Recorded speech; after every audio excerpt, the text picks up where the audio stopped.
when you fasting, it deepens your faith or increases your faith. Fasting increases your faith, removes your doubts. It removes your doubts. It aligns your heart with God. నీ హృదయాన్ని దేవునితో జతపరుస్తుంది. ఉపవాసం ఉండి తగ్గించుకుంటాలో యేసు ప్రభు చూస్తూ ఉండే మంచి మాదిరి అండి.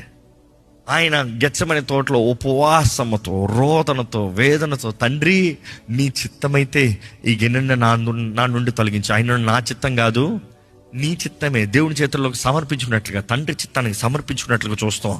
You see, fasting does not change God, fasting changes us. ఉపవాసం దేవుని మార్చదు, ఉపవాసం మనల్ని మారుస్తుంది. యేసు ప్రభు కూడా ఉపవాసముతో దేవుని సన్నిధిలోకి వచ్చి ప్రార్థన చేసినప్పుడు you see, we can understand. ఆయన నీ చిత్తమైతే గిన్నె నా యుద్ధ నుండి తొలగించు, ఆయన నా చిత్తం కాదు నీ చిత్తం అన్నాడు. దేవుని చిత్తానికే సమర్పించుకున్నాడు, తండ్రి చిత్తానికే సమర్పించుకున్నాడు. ఈరోజు ఉపవాసం ఉన్నప్పుడు మీరు దేవుని దగ్గర అడగాలి, దేవా నా జీవితంలో నీ చిత్తమే జరగాలి. నీ ఆశలని చెప్పు, నీ వాంఛలని చెప్పు, నీ కోరికలని చెప్పు, కానీ దేవుని దగ్గర నీ చిత్తాన్ని సమర్పించుకో. బైబిల్ చూసినప్పుడు it's very clear. Fasting is a weapon for warfare. ఉపవాసం అనేది యుద్ధరంగంలో నువ్వు వాడే గొప్ప ఆయుధం అండి. అపవాదిని పోరాడతానికి నువ్వు వాడే గొప్ప ఆయుధం.